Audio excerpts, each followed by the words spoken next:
I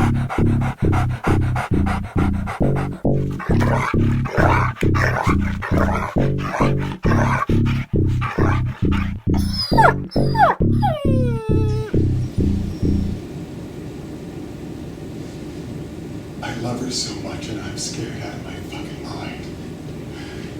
I know this doesn't make any sense at all to you, but let me explain. I've been dating this woman for 13 years now. Jen, she's a fantastic woman, and we live on 42nd Street, and she's just great. And about 9 years ago, we decided that we would kind of test the waters with, children, and we got a fur baby. Jen was kind of crazy about, the right fur baby and what we're going to do, and we looked all over town, and Brooklyn. We finally went up to Westchester, and we went to this breeder there, and Jen was looking for a dog which is called a Morkie. That's a Maltese and a Yorkie mix. And so anyway, we went to this breeder, we walked in, and she said, "Do you have any Morkies here?" And she said, "Yes, we have them right over here in this little kennel cage." And, they took the dog out, this little black dog, and a little pink ribbon in her hair, and she kissed Jen. And then Jen said, "I think we have to take her." And then she handed her to me, and she kissed me.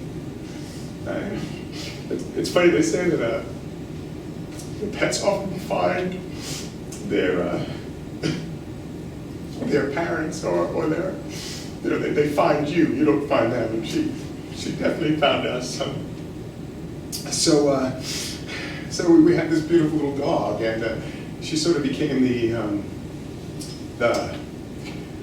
glue to our relationship, because we had to take care of her and love her, and she's really pretty special and amazing. We became those people you've probably seen who treat their dogs like they're people, like they're babies. We have all the gear. We have this fantastic backpack, and she goes in the backpack, and we take selfies, and it's pretty fantastic. And but living with her has really been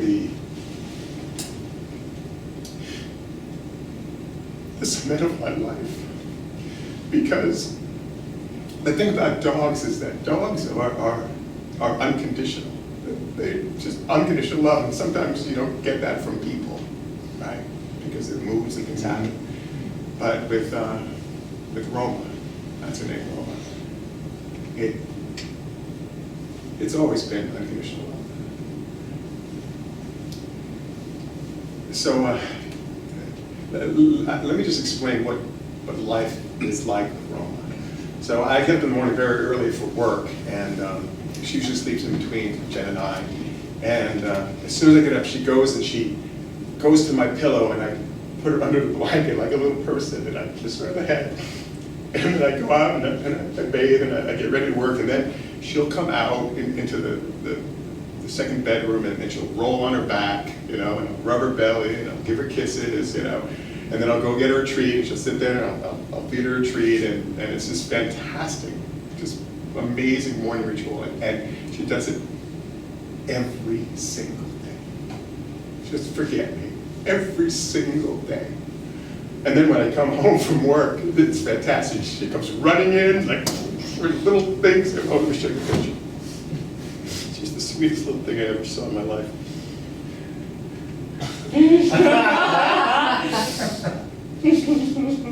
So she comes running in like this, right? And then she runs into her bed, and then I run over to the bed, and I come down and I rub her belly, and then she kisses me, and her head sticks off the bed, and we kiss. And then I roll over here, and she runs over here, and I rub her belly over here, and then we kiss, right? And then I go like this, and then she jumps on my chest right here, and then she kisses me on the lips. It's fantastic. And then she runs over the door, and she looks at me like this. "Do you want to play with me?" And then I'll go, "Yes," and then she'll run and get the ball, and she'll come in and go, "Whoop," and then we go in the living room and we play the ball, and she jumps and she screams, and it was the greatest thing in my life. They one of the the things that was really kind of curious about Roma and Jen and I is that we sort of became this pack. And it became the three of us, and I really love that. But just recently, when I was in bed with Jen, and I went to go kiss her goodnight, Roma would run up in the middle of us and start going and try to kiss me, as if like she didn't want me to kiss Jen. Right? And then I noticed over time, whenever I would go to kiss Jen, she would run up in the middle and start kissing me. And then if we started to get involved, she would like and jump up on us and climb. And so it was very hard. But I love her just the same. But it was really kind of strange behavior because it's almost like that I was hers, right? Which is strange. So life went on. We became those, the people with the pack animals. We traveled all over the world. We went to Italy with her and Croatia, and it's pretty fantastic. One of the times that I learned how much I loved her was when we were in Arabella, Italy. It's this strange little town in the heel of the boot. And we were there, and we rented this little pod house. It's this fantastic cement pod house, and Roma was there. And we got to the house, and we just let Roma off the leash, and we were running around. And we opened the back door, and there was a little courtyard area, and then there was a stairway going up to a terrace, and there was a chameleon, and she saw the chameleon. She ran up to the terrace, and I ran up after her. And I said, Roma, come here. And for some reason, she got spooked, and she ran, and she fell and hit the ground. It must have been 20 feet.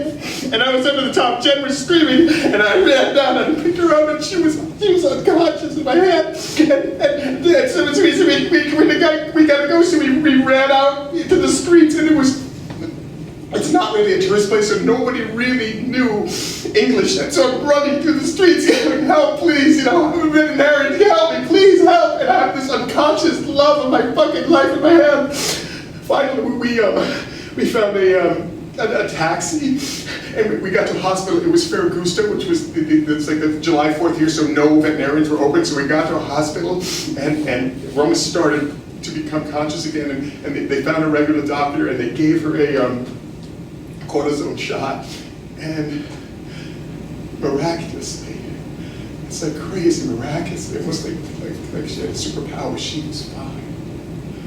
She was fine. But I learned how much that dog was so much a part of me. So much.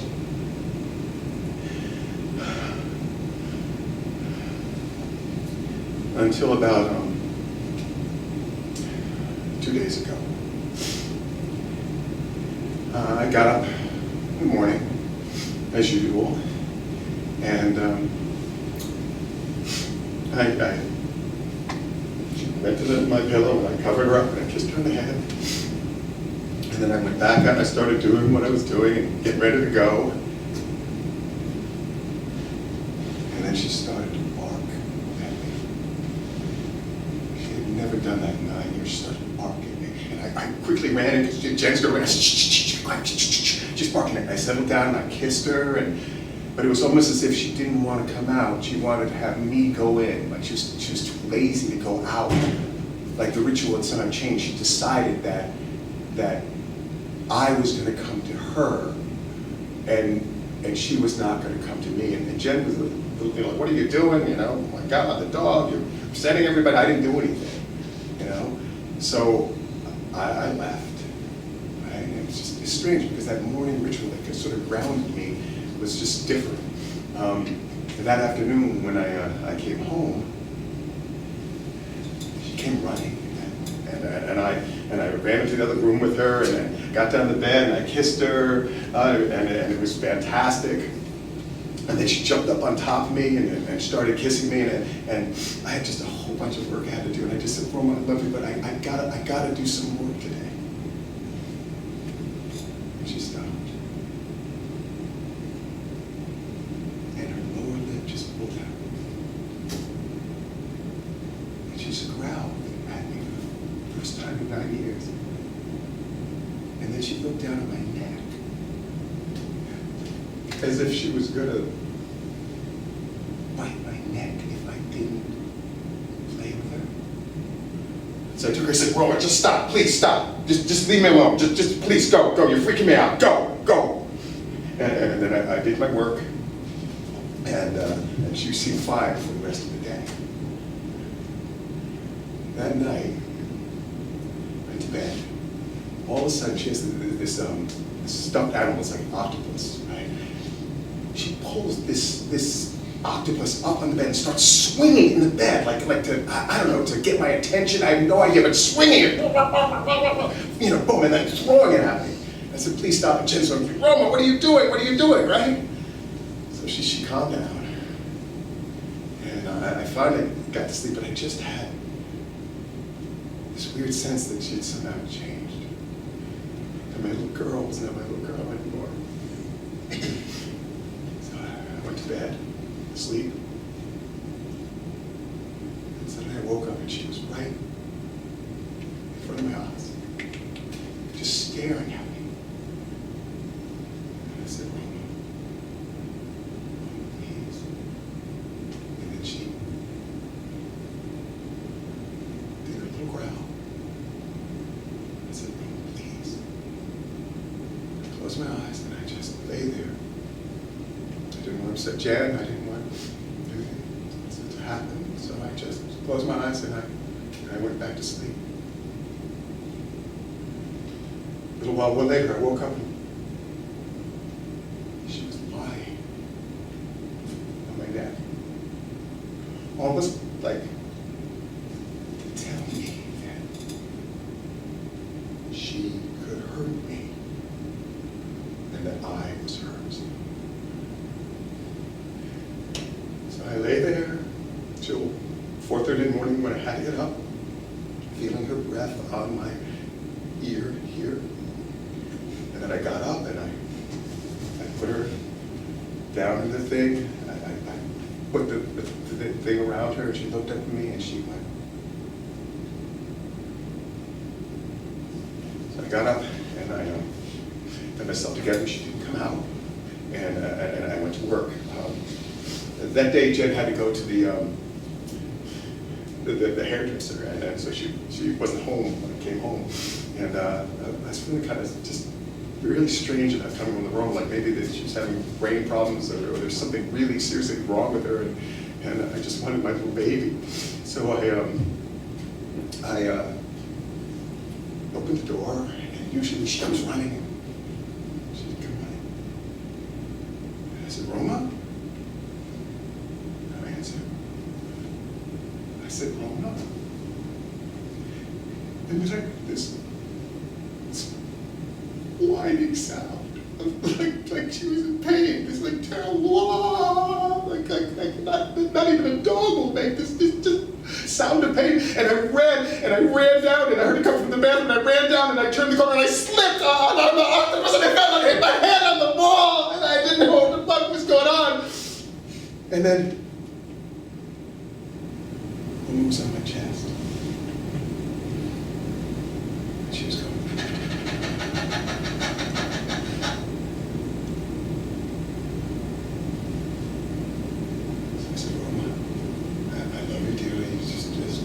You're just going to have to get down. And I took her, and my head was throbbing. I had a little bump here. And I put her down. And I went to the next room. And I just stayed away from her. Jen came home, and then everything was fine. And at night, I went to bed, and she seemed fine. She slept at the base of the bed, and then she comes up a little higher. And I got up in the morning, and she did the same thing, one other thing, and I put the blanket over her, and I kissed her, and she looked at me like she loved me. And she came out, and she said goodbye to me. And I went to work today. I called Jen at about 12 o'clock, just to check in. And we were talking. And then she screamed, Roma, don't.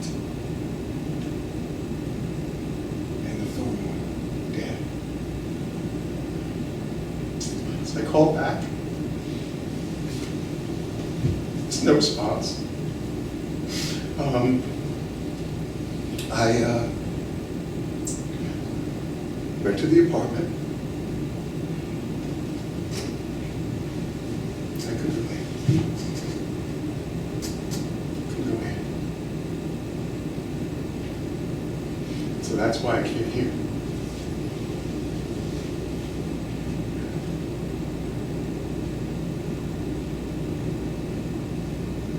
Time's up.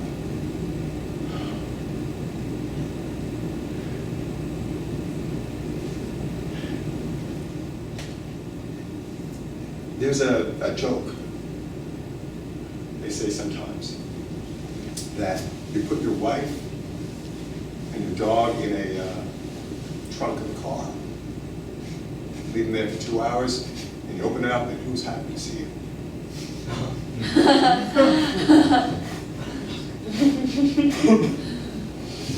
guess I'll go open the door. Thank you, Doctor.